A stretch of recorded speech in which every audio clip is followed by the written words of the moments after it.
Yes. Over to you, Shetal. Ma'am, there is one question. I communicate with my pet and all the stray around that I know when they send me a signal. So, in the beginning of the June, I had this feeling that I'm going to have an accident, a very bad accident, and I may not survive. So, it was my ego that was saying that okay, that I understand that. But it was bound to happen for someone which I couldn't understand. It was a boy, 16-year-old boy in my lane only. And they were trying to communicate with me to send a sign to him. And I've lost two stray dogs, you know, trying to protect him, but he couldn't be saved. And he was just 16. So, how can we differentiate these messages from our self ego? I mean, sometimes I feel it is for my sister, mother, and sometimes for myself. I don't understand how to differentiate this. Yes. Do a little more R5. R5. Okay. Okay, So, ma'am. yeah, I purify my need to have better awareness. I purify my need to have, or I purify my need to have a better clarity on this. Because you do get message. I remember once, I was just remembering this in the morning. So, Shazia had brought a beautiful newborn kitten. And the owner of that kitten had died. So eventually, after 3 days, this kitten was passed on through her daughter to us. Now, that kitten was critical, really critical, and had stopped eating. So we knew normally, when animals they stop eating, generally they are ready to go. Still, we were taking the kitten for the drip and all. So I was holding, and I'm seeing vision of two kittens. And I jokingly also said that, yeah, I know you're going to survive and you're going to give us two kitten and all that. And we were really hoping that this kitten survives and, gives us a few more kittens, like two more kittens, because I clearly saw the vision of two kittens. And probably I presumed and I calculated and I thought without getting into the details.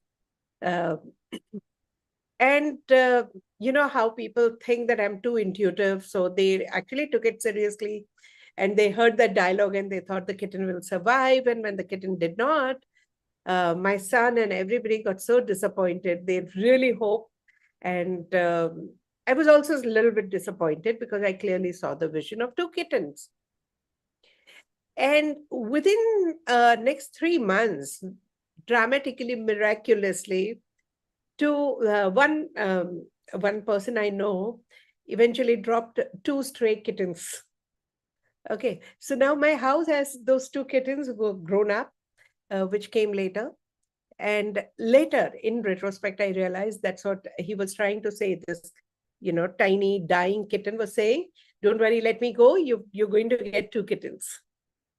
But what I didn't really presume at that time, I mean, logically, I put two plus two.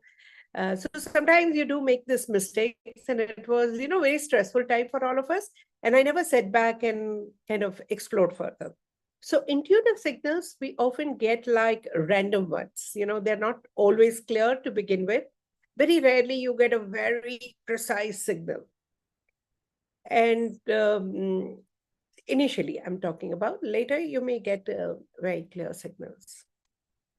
So sometimes you have to just get further and further clarity rather than just getting carried away by initial flush of information.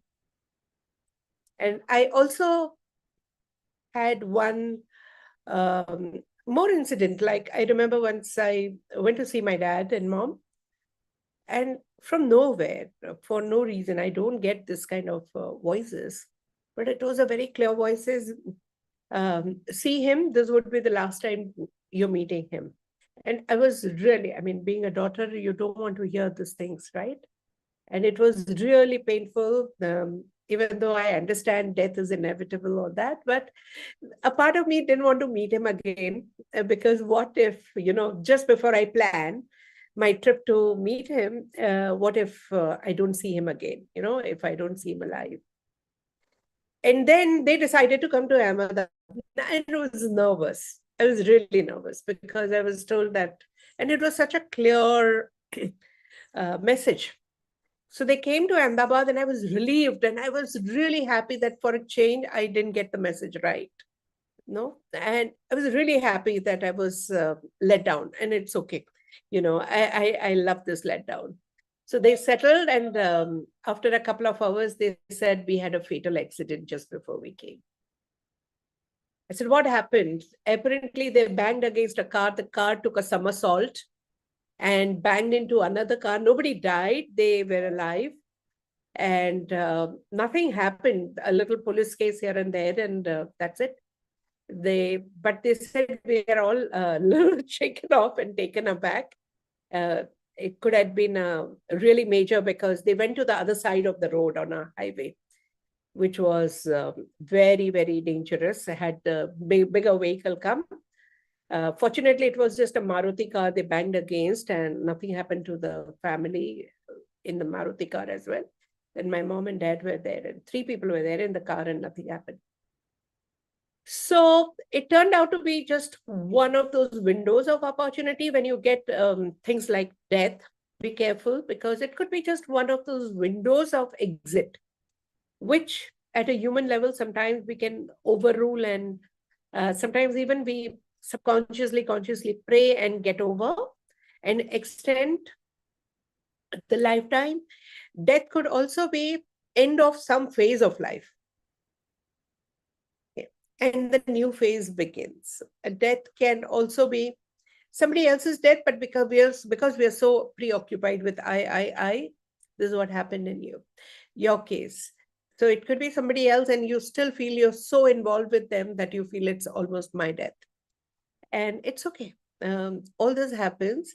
So remain open to get the right communication if you're very intuitive. And the best thing is to keep blocking unnecessary information. There's no point knowing who's going to die when. I mean, I generally really pray that don't give me somebody's death information, unpleasant, unhealthy, sickness information, accident information. We don't need it, because what do we do even if we get it? Can we prevent someone's death? Can we prevent someone's ill health? These are the fixed events. Let them happen. I'll face it as and when it comes, and it's best not to know in advance, because it's really painful, and it's not always a good thing to have. So be selective in getting intuitive information. That's what I feel. I agree no less with you, ma'am. But what kind of R5 statement would help me with this? Because, I'm still feeling so attached and guilty inside that I couldn't get it right. I might have, informed his mother and she could have, but then if it is destined, it is destined. We can't do anything as a person. That is Can't what do I'm any. trying to. Yes, right. Yeah, so now you should do R5 for not getting it correctly, number one.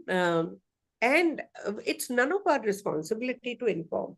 Had you informed, mother would have been pain much in advance, isn't it? Correct. If it was predestined, it was. Was, Right? yes, So correct. R5 statement is,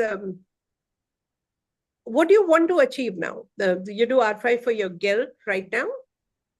Yes, ma'am. Also, I don't want to get such messages. Yes. I R5 my tendency to get unpleasant messages. I R5 my tendency to get premonitions. Okay. So give in your meditative space, give a very strong intent to uh, have messages only related, constructive messages, where you Constructive get, message. yeah, constructive messages. So like I have mentally made up my mind, give me healing related messages. So even if I have misplaced certain things or my wallet or something, I don't get it intuitively, right? No. So you get just to have, I only get healing related or techniques, those uh, professional Yeah, which could help development. me move further in life, no?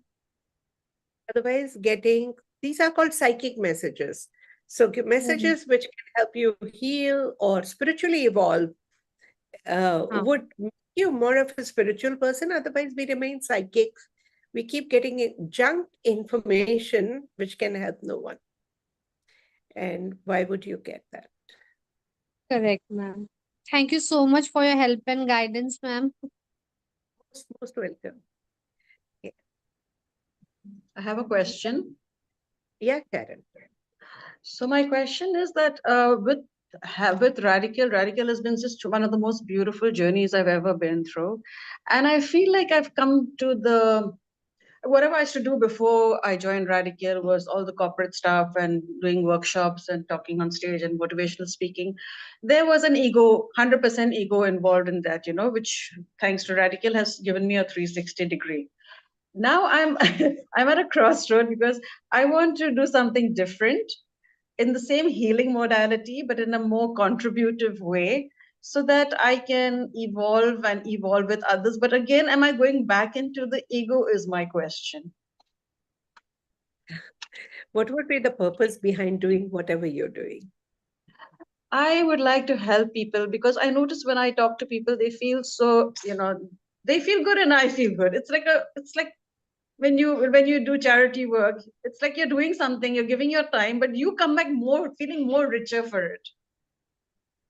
Perfect. So be very clear about that you're doing this to help yourself. Yes. Yes. Okay. So you do not have to take credit for the transformation people go through Okay. you and because of you. I'm just Just trying. Yeah, sorry.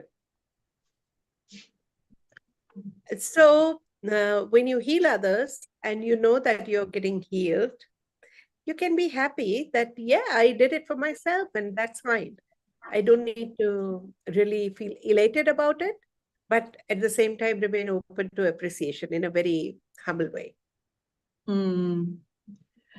Another way, eco-free way of contribution would be Mm-hmm. to request so much of fulfillment and overflow that people naturally get it without you giving it. I'm sorry, I didn't understand that.